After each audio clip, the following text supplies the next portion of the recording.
Una actuación, la de Forn, que estuvo siempre orientada a aparentar una voluntad de cumplimiento de las decisiones judiciales, pero poniendo en marcha un plan que impedía su observancia. Buenas noches y bienvenidos a las noticias de Intereconomía. Es 2 de febrero y pese a haber renunciado a su escaño, Pablo Llarena ha decidido mantener a Joaquín Forn en prisión. Alba Vila, buenas noches. Buenas noches, Javier. Desde el 2 de noviembre está Forn encarcelado y por el momento así va a continuar. El magistrado del Supremo no tiene la absoluta certeza de que la voluntad política de los consellers sea abandonar la vía unilateral.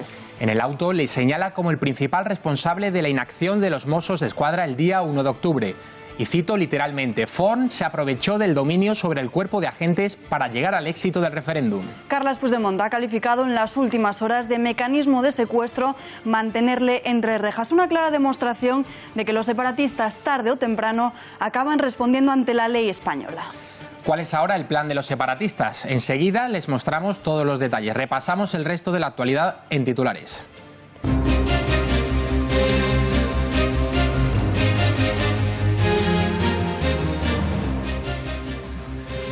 4 días después de que el alcalde retirase la cruz de los caídos en Callosa de Segura, los vecinos han colocado otra de madera la pasada madrugada.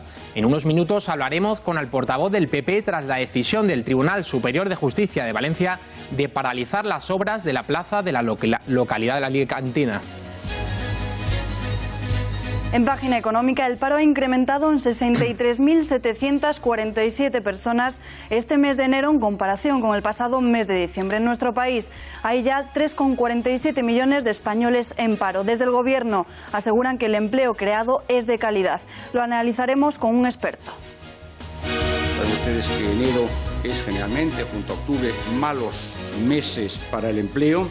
El número de desempleados aumentó en 63.747 personas, incremento que es un 47% inferior al registrado por término medio en los últimos 10 años.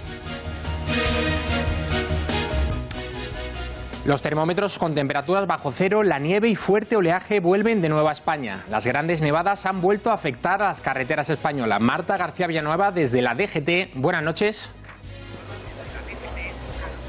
Buenas noches. Continúan cerradas a la circulación 23 carreteras, 11 puertos de montaña de la red secundaria y 55 precisan cadenas. La DGT recomienda mirar la previsión del tiempo antes de salir de casa.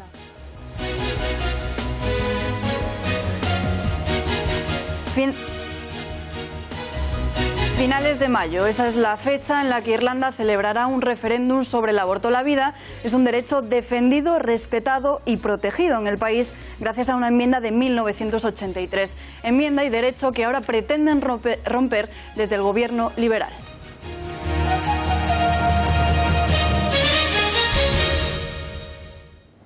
Joaquín Forn seguirá en la cárcel. Así lo ha decidido el juez del Tribunal Supremo, Pablo Llarena. Es la segunda vez que el magistrado niega la libertad al exconseller por riesgo de reiteración delictiva, a pesar de que haya renunciado a su escaño.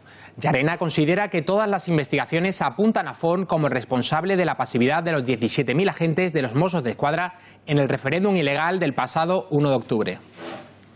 Pero vamos a conocer exactamente qué dice ese auto del juez Llarena. María Matos, buenas noches. Buenas noches. Pues en definitiva le mantiene en prisión porque cree que puede haber reiteración delictiva. Para Llarena, uno de los factores más importantes es esa incertidumbre que existe en la voluntad política, mayoría sea respetar el orden legal para conseguir la aplicación de independencia que todavía hoy comparte el investigado. Como ven, subrayamos incertidumbre, que es la palabra más importante, ¿no? Es decir, que no está claro que Forn haya renunciado a conseguir la independencia de Cataluña. Y después de haber escuchado el testimonio de Pérez de los Cobos, Llanera considera la actuación de Forn como una actuación que estuvo siempre orientada a aparentar una voluntad de cumplimiento de las decisiones judiciales, pero poniendo en marcha un plan que impedía su observación. Y por último, concluye que desde el poder político ejercido por Forn se aprovechó del dominio de ese orgánico y funcional sobre el cuerpo de agentes para conducir las actuaciones policiales al éxito del referéndum. Es decir, le hace claramente responsable de manejar los Mossos para que permitiesen el referéndum ilegal del 1 de octubre. Así que para Llarena todavía no hay certeza de que haya desaparecido la intención de conseguir la independencia de Cataluña y por eso pues le sigue manteniendo en la cárcel. Gracias, María. Pues como decíamos, esta decisión del juez Llarena ha sido en consecuencia de las declaraciones de testigos como la del coronel Pérez de los Cobos. Así es, demoledoras confesiones del responsable de la coordinación de la actuación policial de los Mossos en el referéndum, quien declaraba ayer en el tribunal, además de señalar a Forn, subrayaba que los agentes autonómicos actuaron más para la celebración del mismo y para que se produjeran las votaciones ilegales más que para impedirlas. Y la formación de la CUP ha criticado duramente la actitud de Pablo Llarena. Dice no ver legítimos los enjuiciamientos y anuncia una campaña para apoyar a los encausados en el proceso independentista que juzga el Supremo. Pensamos que este proceso judicial es ilegítimo, parte de un marco autoritario que busca atacar el ejercicio de los derechos fundamentales, sociales y políticos, en este caso la autodeterminación, pero no solo la autodeterminación. Y partiendo de este marco compartido de denuncia a la persecución política del derecho a la autodeterminación, las acusadas compañeras comparten su voluntad de superar esta excepcionalidad judicial. Hablamos del auto en el que el juez Llarena deniega la libertad provisional de Joaquim Forn con la periodista Carmen Lucas del Español. Carmen, buenas noches. Buenas noches. ¿Por qué cree que deja en prisión a Forn si este ya ha abandonado la política al renunciar al acta de diputado? Básicamente el juez no se está fiando de Joaquim Forn. Cree que aunque ha dejado la política, aunque ha dejado su acta de diputado, podría volver a repetir como consejero en un gobierno de Cataluña y además le mete, digamos, en el mismo saco en el de Puigdemont y otros políticos que siguen queriendo la independencia. Dice que unas semanas antes de que Puigdemont se marchase de España, él le dio su apoyo para formar parte de un gobierno que perseguía la independencia. El juez Llarena acusa al exconsejero de Interior de haber liderado las actuaciones de los Mossos d'Esquadra el 1 de octubre. ¿Cree que es el motivo por el que el magistrado no se acaba de fiar de Forn a pesar de que haya renunciado a su escaño? Efectivamente, esa es la principal razón por la que el juez no deja a Forn en la calle, porque sobre todo por una declaración de Diego Pérez de los Cobos, del coronel de la Guardia Civil, que ayer fue también al Tribunal Supremo y declaró que Forn, al mando político de los Mossos d'Esquadra, lo que buscaba era que se consiguiera votar, no impedirlo como le habían obligado desde instituciones judiciales.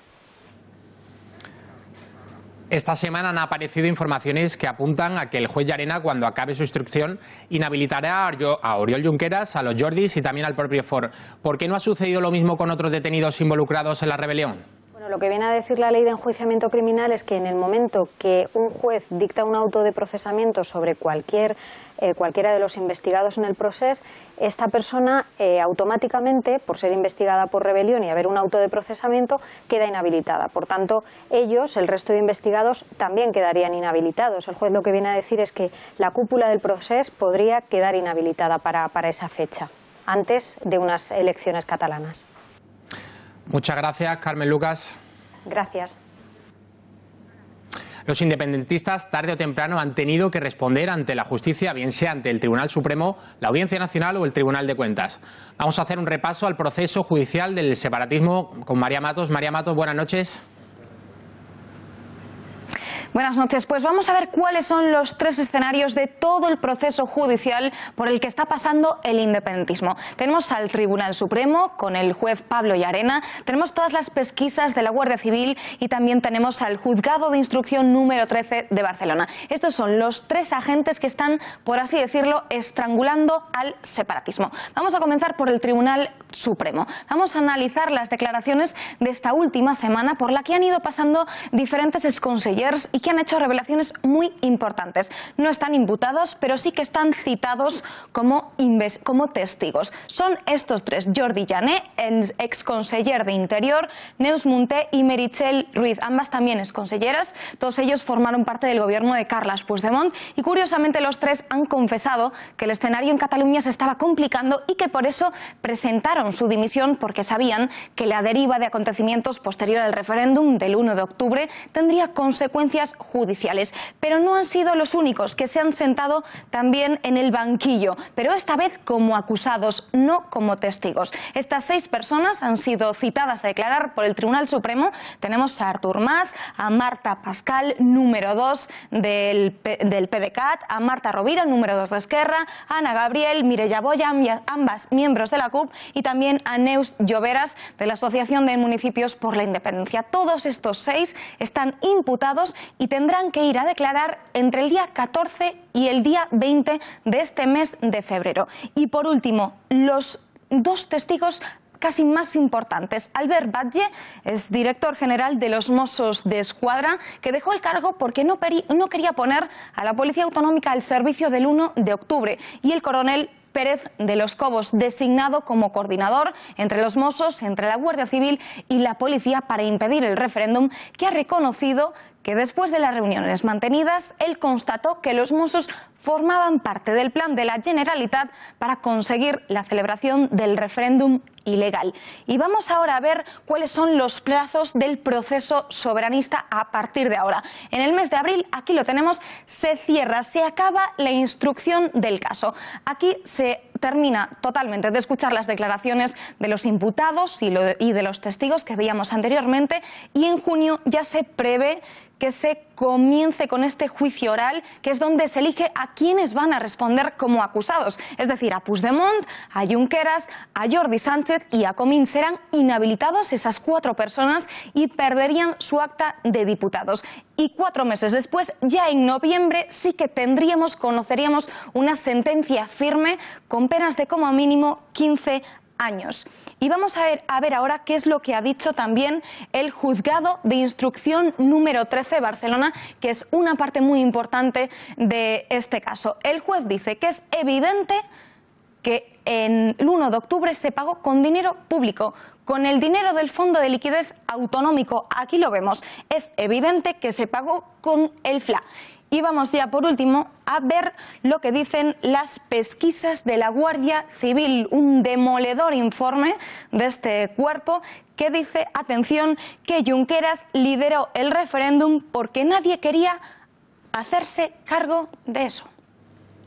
María Matos, gracias. Y esta que van a ver ahora es la casa de Puigdemont, una lujosa villa de 550 metros cuadrados. 6 habitaciones, 3 baños, garaje con capacidad para 4 coches y un impresionante jardín de 1000 metros cuadrados. Es la nueva casa de Carles Puigdemont para instalarse en Bélgica, exactamente en Waterloo, a 20 kilómetros del sur de Bruselas. Pero tras filtrarse esta información a la prensa, Puigdemont está replanteándose esta operación inmobiliaria. El ministro portavoz del Gobierno, Íñigo Méndez de Vigo, ha apuntado que fue en esta misma localidad donde terminó el conocido como imperio de los 100 días de Napoleón Bonaparte. Pero vamos, yo tengo la sensación que el señor Puigdemont no tiene previsto venir a España. He visto en la prensa que ha alquilado una casa en Waterloo, en el final del imperio de los 1000 días de Napoleón Bonaparte. No tengo la sensación, aunque haya dicho muchas veces, ha dicho a los catalanes que iba a volver a Cataluña, me da la sensación de que se va a quedar ahí. Las filas republicanas presionan cada vez más a Junts per Catalunya. Piden saber cuál es el plan a seguir y la estructura de gobierno antes de saltarse la ley. El choque de trenes entre ambas formaciones es algo más que evidente. Esquerra no quiere volver de nuevo a la vía unilateral, con continuos enfrentamientos con el gobierno y problemas judiciales. Todo lo contrario en el partido de Puigdemont, que sigue con su plan inicial. Una decisión que se ha hecho todavía más evidente con la decisión de Torrent de aplazar la sesión de investidura. Palabras del portavoz adjunto de Junts per Catalunya que chocan con las afirmaciones del presidente del Parlamento. Roger Torrent reafirma su intención de celebrar una sesión de investidura con garantías democráticas. Es decir, se elegirá al presidente de la Generalitat presidencialmente. Mensaje inequívoco para Carles Puigdemont de que no será investido a pesar de que mantenga que él es el candidato. Bé, hi haurà sessió d'investidura quan es compleixin totes les garanties democràtiques i d'efectivitat perquè es pugui fer aquesta investidura. Bé, doncs les garanties de que el senyor Puigdemont pugui assumir aquest debat d'investidura amb totes les garanties particulars o totes les garanties personals en tant que diputat del Parlament de Catalunya, i també les garanties de que això sigui efectiu, que aquesta investidura sigui realment efectiva. Puigdemont se queda solo. Así lo aseguran desde el Gobierno, desde donde mantienen su petición de que Torrent proponga otro candidato diferente. Esa diferencia entre la actuación y lo que piensa, porque esos SMS revelan el pensamiento de la persona, son muy elocuentes, son muy reveladores de la situación en la que estamos y creo que sería bueno que todos reflexionaran sobre ello. Del presidente del Parlamento, el proponer un candidato que no tenga cuentas pendientes con la justicia y dar con él un gobierno y la estabilidad necesaria a Cataluña. Bueno, yo creo que es el peor de los finales para el señor Puigdemont, porque llegar a escribir en un mensaje que se filtra "ha ganado Moncloa", creo que es la frase más dolorosa para el independentismo. Y esto tiene una conclusión. El tiempo pone a todo el mundo en su sitio. El tiempo ha puesto en su sitio a Puigdemont, que creo que ha quedado relegado incluso hasta de sus propios seguidores, porque se han visto traicionados. Y también pone en su sitio al Gobierno. Dentro de las filas de Junts per Catalunya comienzan a desmarcarse del presidente fugado e incluso, según nos han confirmado varias fuentes, están ya estudiando otro posible rostro para sustituirle. De esta forma recuperarían el poder en el gobierno y evitarían llegar a nuevas elecciones. Fátima García Manzano, buenas noches. Buenas noches, Javier. Pues sí, si algo ha quedado claro en esta última semana es que el separatismo no tenía plan B a la no investidura de Carles Puigdemont. Por ello, los diputados de Junts per Catalunya han decidido empezar a buscar un posible sustituto al presidente fugado. ¿Quiénes suenan ya como los futuros presidentes de la Generalitat? Vamos a verlo.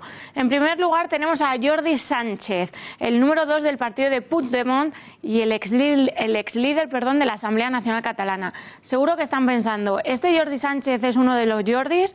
Pues sí, están en lo correcto. Uno de los posibles candidatos a presidente permanece en prisión, pero será complicado que el juez del Supremo, Pablo Llarena, permita su excarcelación temporal para pronunciar un eventual discurso de investidura, cuando Llarena ya ha rechazado su solicitud para asistir al pleno de la Constitución del Parlamento y para ir a la fallida sesión de investidura de Puigdemont. El segundo candidato, Jordi Turull, viene de las filas de la Juventud Nacionalista de Cataluña y de Convergencia, una de las personas de máxima confianza de Artur Mas. Tanto es así que hasta hace poco ejerció como presidente del PDeCAT, pero también se convirtió en uno de los aliados de Puigdemont al ejercer como consejero de presidencia. Eduard Pujol, el tercer candidato, pero antes de hablar de él vamos a ponerles en situación. Este hombre decía que que le estaba persiguiendo un hombre patinete y que lo estaba, por así decirlo, espiando, nada más lejos de la realidad. Eduard Pujol llegó de ser director de la emisora RAC1 y pasó a ser uno de los portavoces de Junts per Catalunya y otro además de los asesores de Puigdemont. El motivo por el que decidió pasarse a la política dice que fueron las cargas policiales del 1 de octubre. La única mujer en la lista, Elsa Artadi, economista, licenciada por la UPC, profesora de la Universidad de Bocconi, entró en política gracias a Artur Mas y consiguió convertirse en la coordinadora interdepartamental de la legislatura de Puigdemont. Y llegamos al último de la lista que barajan los medios de comunicación. Marc Solsona, el alcalde de Mollersúa y diputado por Lleida, parece que ha entrado por las quinielas al estar respaldado por la Asociación de Municipios por la Independencia. Muchas gracias, Fátima García Manzano. Gracias. Ayer Inés Arrimadas atendía al programa Del Gato al Agua, donde aseguraba que el proceso ya se había terminado.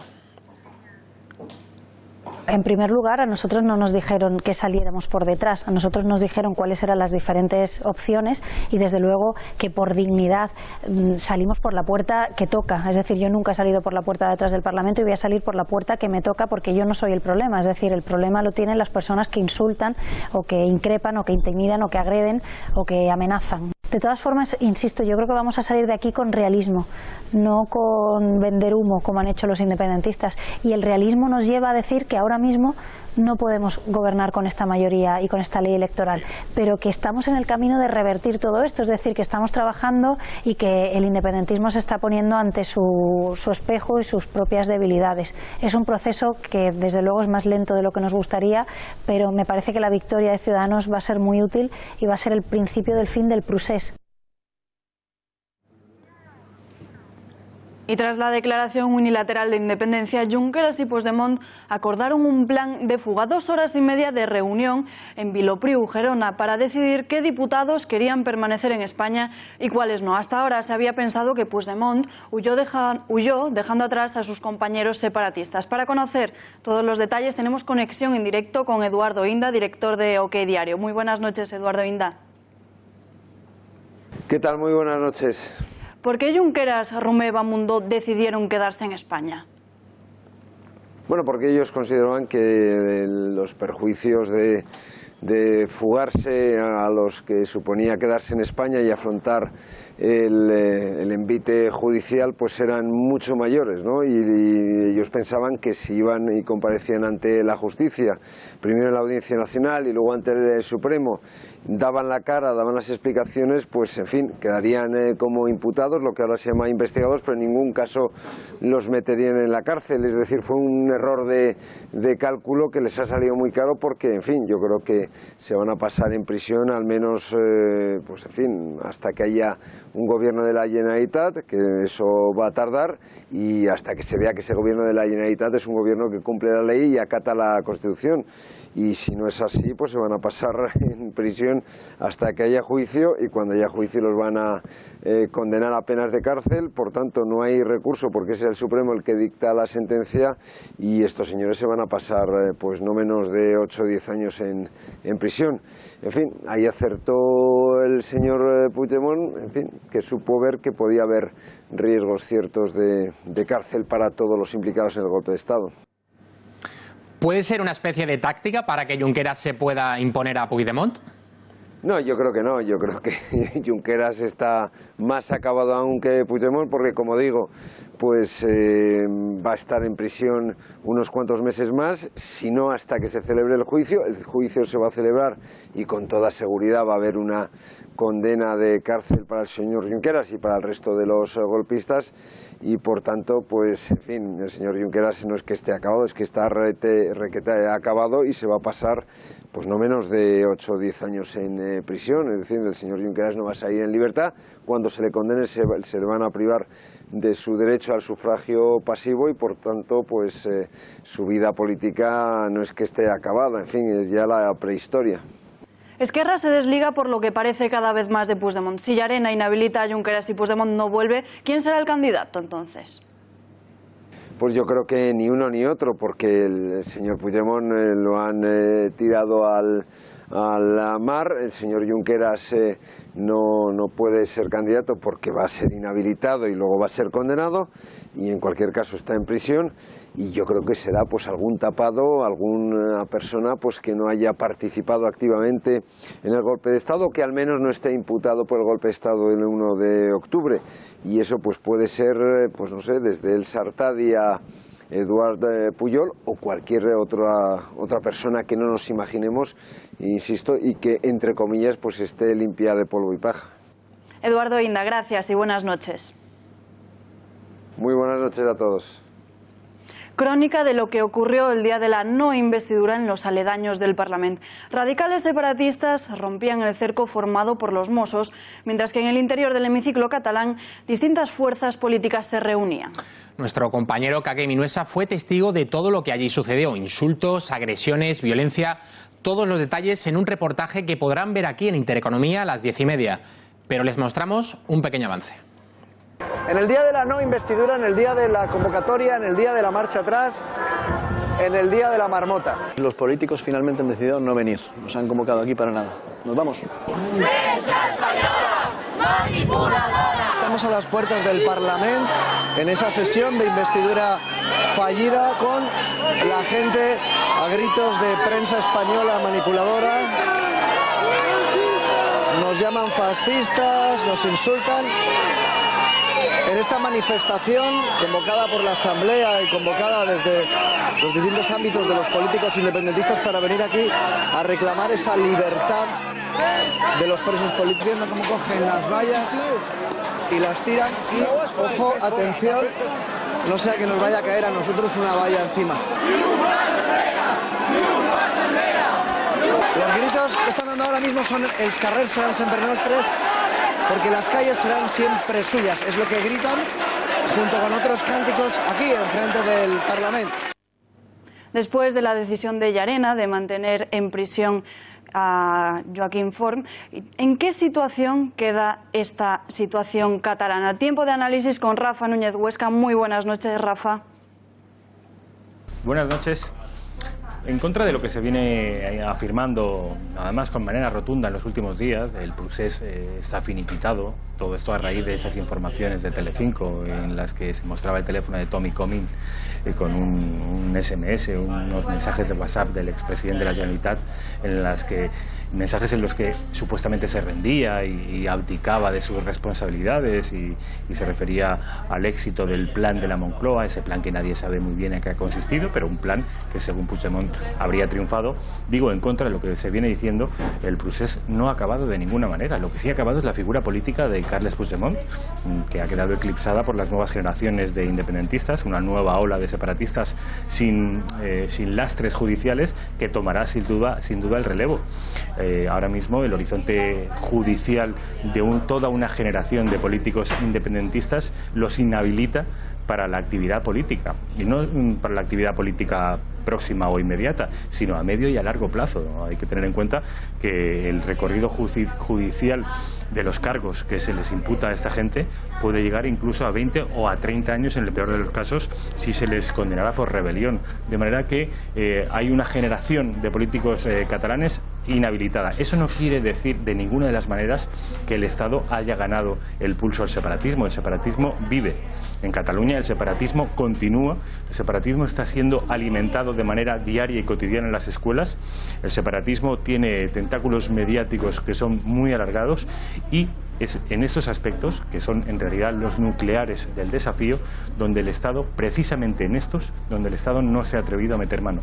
El Estado ha asumido la autonomía catalana, ha asumido los Mossos d'Esquadra, las competencias de seguridad, pero no ha asumido nada más, y lo más grave de todo y lo más preocupante es que el Estado no tiene la menor intención de abordar el desafío en su profundidad. Esto querría decir, esto se traduciría, si de verdad tuviera el Estado intención o vocación de solucionar el problema, replantearse el Estado autonómico y toda una serie de competencias que son las competencias que ha aprovechado el separatismo para hacerse fuerte, vigoroso y musculoso en la sociedad catalana.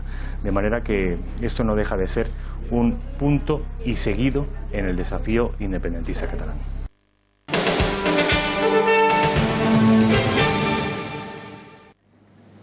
Toda la oposición del Ayuntamiento de Barcelona ha negado su confianza a la alcaldesa Ada Colau.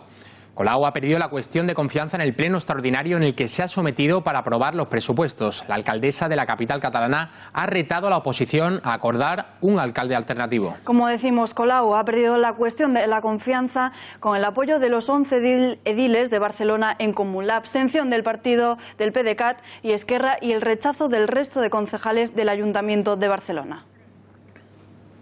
Ahora se abre ese plazo de 30 días en que la oposición puede tratar de acordar un alcalde alternativo. Si no lo hace, las cuentas se aprobarán automáticamente cuando acabe este plazo.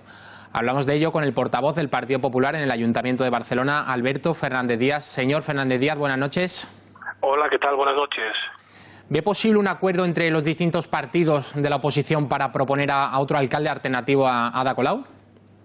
Lamentablemente no. En otras circunstancias no solo habría sido posible, sino obligado para desbancar de la alcaldía a una Ada Colau que representa a la izquierda más extrema podemita y asimismo la cooperadora necesaria al independentismo cuando ha puesto Barcelona al servicio del independentismo catalán. ¿Por qué no es posible? Porque es evidente que esto necesitaría la suma de partidos que defendemos en Cataluña un compromiso claro con el resto de España, que nos sentimos catalanes y españoles, pactar aquellos que nos sentimos así con aquellos como el PDeCAT o Esquerra Republicana que propugnan la independencia de Cataluña. Evidentemente esto es una suma en estos momentos imposible y en ese sentido el proceso independentista se ha convertido en un aliado sobrevenido de la propia señora Colau.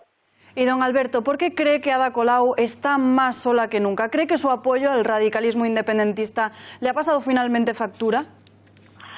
No, todo lo contrario. Es decir, yo creo que ella ha colaborado con el independentismo desde el primer hasta el último día y de hecho sigue respaldando planteamientos de los independentistas como los relativos a la celebración de un referéndum independentista, y ha puesto, y se vio perfectamente en el 1 de octubre, el ayuntamiento al servicio del independentismo. Otra cosa, y la prueba es que incluso la semana pasada intentó aprobar los presupuestos habiendo pactado la abstención del PDeCAT y Esquerra Republicana, y por tanto había pactado con el independentismo la abstención, pero el voto contrario de otras formaciones, y entre ellas las del Partido Popular, pues seguíamos siendo mayoría e impedimos esa aprobación por el trámite normal, y ahora ha tenido que recurrir a esta cuestión de confianza en la que, como el independentismo y los que nos sentimos catalanes españoles no vamos a pactar para desbancar a la señora Colau, porque es una suma imposible, pues Barcelona tendrá presupuestos y una alcaldesa reprobada.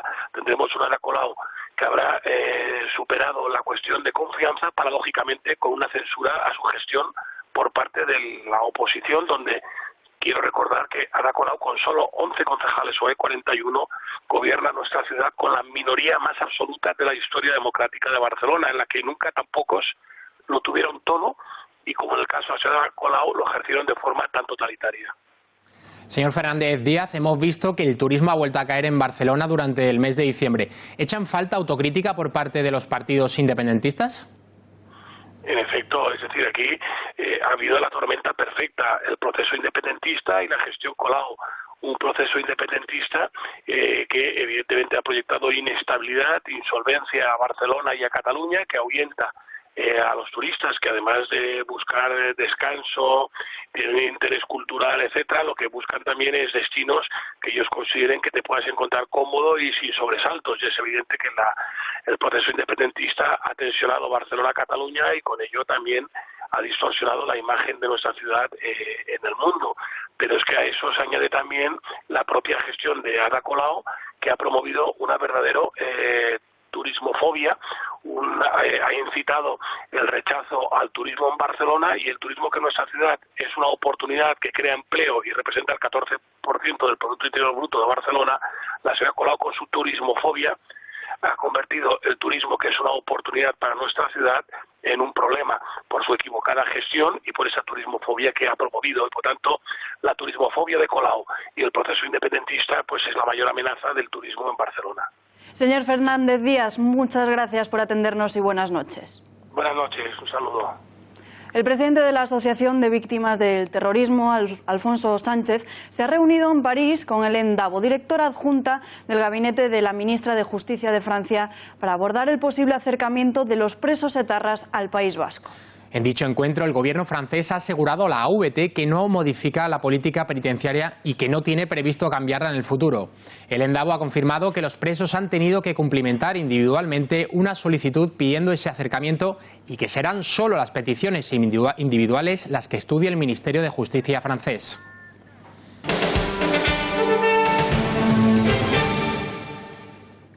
Y esta mañana la localidad alicantina de Callosa de Segura amanecía con una cruz de madera en el mismo lugar en el que estaba la cruz en memoria de los caídos, 4 días después de que el monumento religioso fuera retirado por el alcalde socialista bajo el pretexto de la Ley de Memoria Histórica. Vecinos del pueblo han instalado por su cuenta una cruz como una forma de desagravio. Lo ocurrido esta mañana en Callosa de Segura demuestra que los vecinos del pueblo siguen esperanzados en que la cruz original vuelva a su lugar. Hablamos ahora con el portavoz del Partido Popular en la localidad, Manuel Illán. Señor Illán, buenas noches. Sí, hola, buenas noches. ¿Sabe usted quién ha sido el promotor de esta idea de colocar una cruz de madera en el lugar en el que estaba la original dedicada a los caídos? Pues la verdad es que no tengo ni idea, pero seguramente responda pues eso a las ganas que tienen la mayoría de los ciudadanos de que todo vuelva a su sitio. Señor Illán, de momento las obras se mantienen paralizadas en la plaza donde estaba la cruz desde que el Tribunal Superior de Justicia de Valencia estimase medidas cautelares. ¿Ve posible la restitución de la cruz original? Yo pienso que sí, yo confío, igual que todos los ciudadanos de Callosa, confiamos en la justicia y pienso que la resolución que estamos pendiente del TSJ va a ser positiva y va a obligar al tripartito a devolver la cruz a su lugar, donde siempre ha estado y donde siempre creemos nosotros que debe estar. Señor Illán, el alcalde de Callosa dijo el otro día que si la justicia lo ordenase, él estaría dispuesto a restablecer la cruz. ¿Se fía de su palabra después de que celebrase la retirada del monumento religioso entonando el himno de Riego como lo hicieron en ese momento pues elementos de la extrema izquierda que estaban en el pueblo en ese instante? Bueno, de nuestro alcalde y de nuestro equipo de gobierno no nos podemos fiar. Ya han demostrado que no son de fiar. Si confiasen en la justicia, deberían haber esperado a la resolución que todos sabíamos que iba a salir seguramente el lunes por la mañana, antes de quitar la cruz con nocturnidad y alevosía. Evidentemente, solamente la pondrán en su sitio si la justicia les obliga a ellos. Si ellos tienen cualquier margen para dejar la situación como está ahora, evidentemente lo van a hacer así. De hecho, como bien comentáis, celebraron por todo lo alto y además de una forma para nosotros infame y burlesca la retirada de la cruz. Señor Illán, el otro día le escuchamos decir que si usted el Partido Popular volvía a la alcaldía, si usted se convertía en alcalde, que la cruz iba a volver a su lugar original. ¿Cómo puede garantizar eso, estando la justicia de por medio? Vamos a ver, lo que nosotros dijimos y planteamos el otro día es que íbamos a utilizar todos los cauces legales para volver a poner la cruz en su sitio. Nosotros siempre hemos defendido que no incumplía la ley de memoria histórica y que lo único que amparaba al tripartito era un acuerdo de pleno. Igual que un acuerdo de pleno la quitaba, pues un acuerdo de pleno la pondría. Lo que es cierto es que todas esas sentencias que dice el alcalde que le dicen que tiene que quitar la cruz o que tenía que quitar la cruz no son así, simplemente les dan la razón a que la legalidad les ampara porque están cumpliendo un acuerdo de pleno. Lo que nos preocupa en el caso es que si ellos protegen la plaza con el BIC, es decir, como un bien de interés cultural, nos preocupa el que la ley nos permita volver a ponerla. Pero vamos a agotar todos los cauces legales que están en nuestra mano para restituir todo a su sitio. Señor Illán, muchísimas gracias por atender a Intereconomía. Muchísimas gracias a vosotros.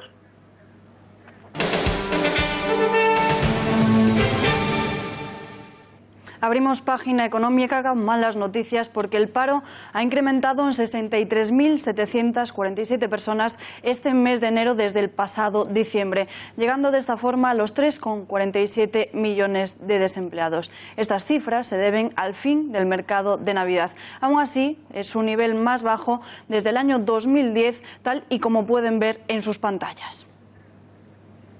A pesar de estas cifras, el portavoz ministro del Gobierno, Méndez de Vigo, ha resaltado que el empleo que hay en España es de calidad por la creación de contratos indefinidos.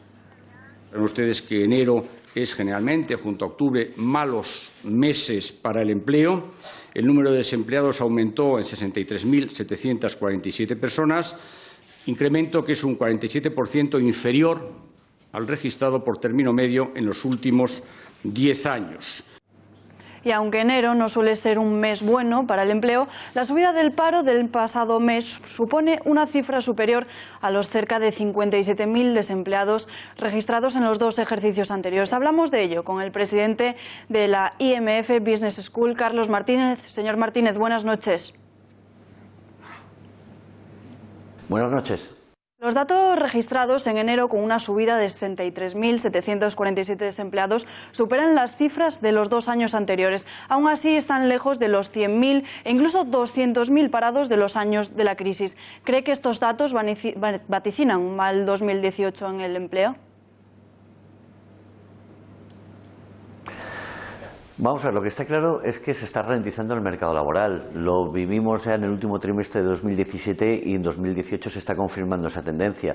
Todo dependerá de lo que crezca el Producto Interior Bruto. Si crece al 2,5, más o menos mantendremos los niveles de empleo de 2017, pero si desciende por la inestabilidad política, por el precio del petróleo, porque dejan de fluir los créditos, por los tipos de intereses, etcétera, pues nos lo notaremos y 2018 debería ser un año, en teoría, peor que el 2017.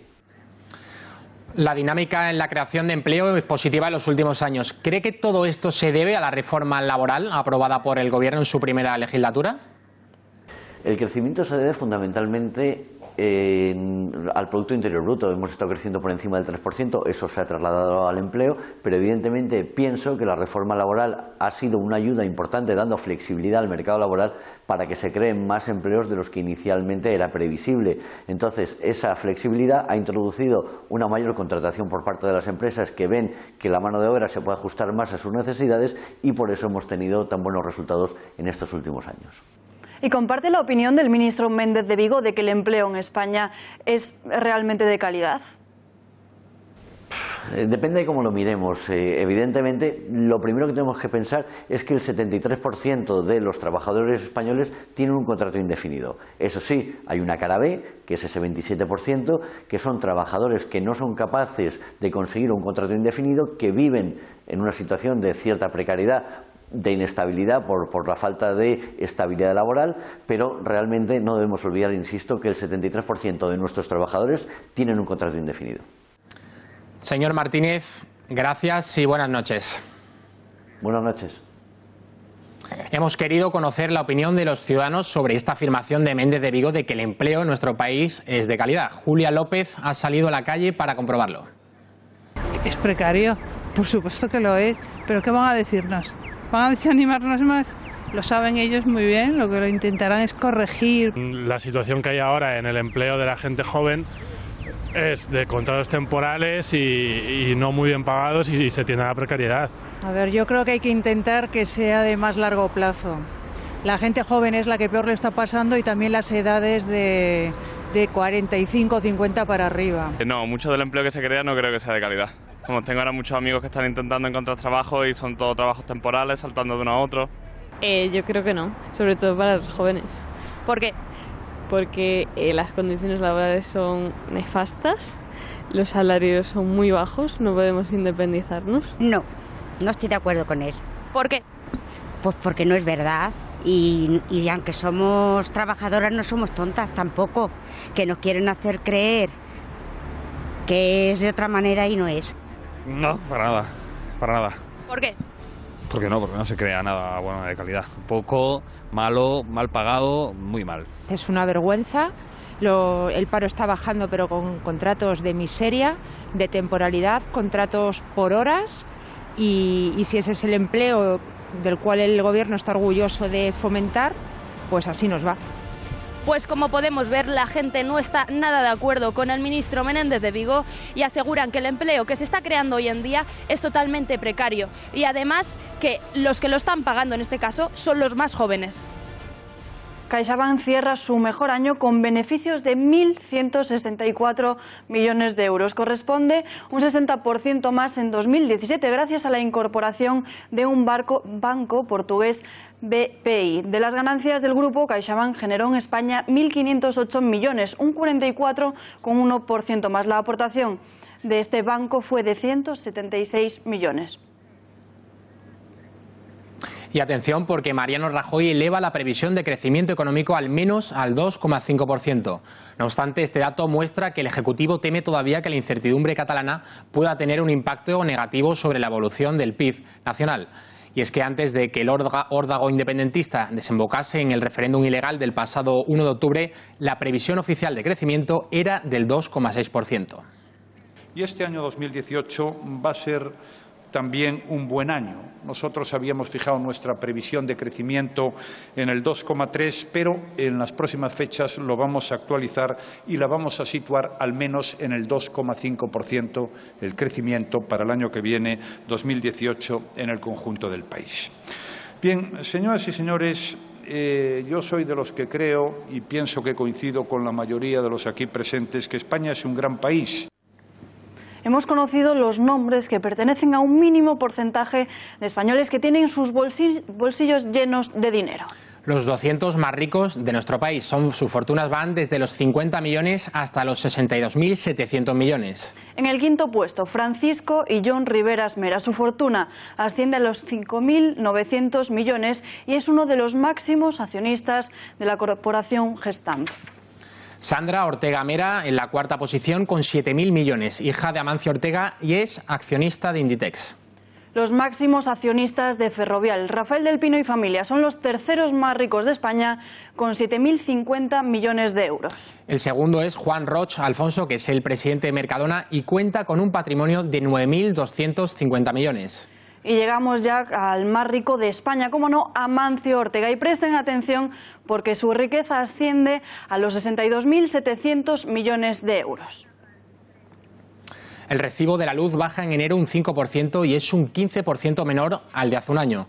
Pero aún así sigue siendo muy alta para muchos españoles. Es el caso de Olga, viuda de 44 años, con 6 hijos y la que tiene una retribución única al mes que entra en su casa de 536 euros, es decir, la renta mínima. Aún así no le salen los cálculos para alimentar 7 bocas. España en alerta por temporal fuerte, oleaje, temperaturas mínimas por debajo de los 4 grados bajo cero e intensas nevadas que dejarán entre 20 y 40 centímetros de espesor de nieve. Mantienen hoy en alerta a 28 provincias de 13 comunidades. La nieve vuelve a amenazar las carreteras españolas hasta este domingo. Nos vamos en directo hasta la Dirección General de Tráfico. Allí se encuentra Marta García Villanueva. Marta, buenas noches. Buenas noches, Javier, Alba. ¿Cuál es, Marta, el estado actual de las carreteras? Bueno, pues este viernes casi 1.200 kilómetros de carreteras registran alguna incidencia a causa de la nieve. Sin embargo, ninguna carretera de la vía principal se ve afectada por los cortes de tráfico. Solo una en Santander, una en Cantabria y 3 carreteras en Castilla y León necesitan cadenas. En el punto de la A6, donde en la operación retorno hubo grandes incidentes, de momento no hay ningún problema ni ningún corte. Y Marta, ¿cuál es la previsión para este fin de semana? Bueno, pues en principio no se espera ningún corte en ninguna carretera de la vía principal. Sin embargo, la DGT sigue recomendando precaución, que miren la meteorología antes de salir de casa y que vayan bien equipados, como por ejemplo con cadenas. Marta García Villanueva, muchas gracias y buenas noches. Buenas noches. Y nos vamos abrimos página internacional porque el Centro Nacional de Inteligencia ha desentrañado uno de los misterios de la historia de España, el código de las comunicaciones secretas entre Fernando el Católico y Gonzalo Fernández de Córdoba. En sus cartas más secretas, el rey católico mostró enérgicamente su disconformidad con algunas decisiones del gran capitán durante la campaña de Nápoles, en las que percibía un enorme riesgo para el futuro del reino y para su propio liderazgo.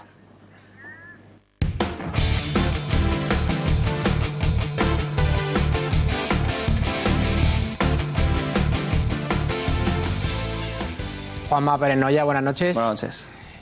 ¿Cuáles son las últimas novedades en el Real Madrid? Creo que Isco y Zidane han hablado hoy, ¿no? Sí, hay debate porque a medida que avanza la temporada, pues Isco está teniendo menos minutos. Últimamente, Isco era un incontestable para Zidane, era titular indiscutible. Sin embargo, cuando la BBC se ha recuperado, cuando Gareth Bale ha vuelto de su lesión, cuando Karim Benzema ya vuelve a estar disponible, los dos le han pasado por la derecha a pesar de no llevar demasiados minutos, por ejemplo el francés, así que Isco se relega a la suplencia. Hoy, en esa rueda de prensa previa al partido de mañana ante Levante, le han preguntado a Zinedine Zidane cómo es posible que Isco pase de ser uno de los jugadores más importantes la temporada pasada, ganando Liga y Champions, a estar este año cada vez teniendo menos minutos. Él tiene que hacer es seguir trabajando y seguir pensando que es muy importante para nosotros y que hay muchos partidos y Isco es un jugador importante. Y mañana es Isco, hablaremos de por qué no juega Marco Asensio y luego el día siguiente es Ceballos y el día siguiente es otro. Juanma, en los últimos días se ha suscitado una grandísima polémica las azafatas, las clásicas azafatas que estaban siempre en los grandes premios de la Fórmula 1 o de la moto. En la Fórmula 1 ya no van a dejar de poder participar. ¿Qué ha pasado? Y hoy, como cada 2 de febrero, es el Día de la Marmota. El roedor Phil ya ha salido de su madriguera en un pueblo de Pensilvania, Estados Unidos. Ha visto su sombra, lo que significa que predice que habrá 6 semanas más de invierno. Cuenta la tradición que si la marmota ve su sombra, el invierno se atrasa 6 semanas, pero que si no ocurre, Si no ocurre esto, la primavera se adelanta. Es ya la edición 132 de un festejo popular que tiene sus orígenes en los colonos europeos que ocuparon a Norteamérica y se encontraron con unos inviernos muy fríos. Javier Torres, se nos acaba el tiempo. Hasta aquí toda la información. Muchísimas gracias por seguirnos. Volvemos el lunes a las 8:30. Y no se olviden, si quieren recibir todo ese análisis de la jornada, suscribirse en boletín.gaceta.es. Y tampoco se lo pierdan, a las 10:30, reportaje de Kake Minuesa sobre el día de la no investidura. Hasta el lunes.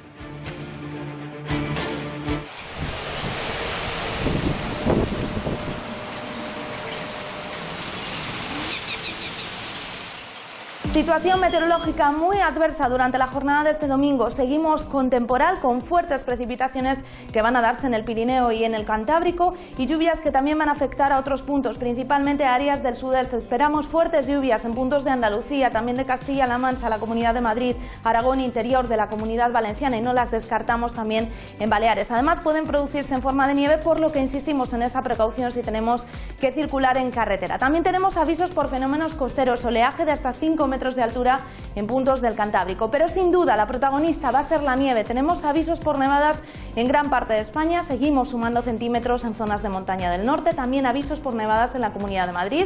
En área metropolitana esperamos hasta 2 centímetros, 5 centímetros en la sierra, 12 centímetros en puntos de Castilla-La Mancha, nevará en las sierras de Andalucía, interior de la Comunidad Valenciana y también al sur de Aragón. Y además con esta nieve mucho frío, descenso de los termómetros, un descenso que va a continuar también de cara a la semana que viene. Bajan las máximas este domingo y no vamos a pasar de los 10 grados en Madrid, nos vamos a quedar en valores parecidos a orillas del Cantábrico y en el sur nos quedaremos rozando los 15 grados.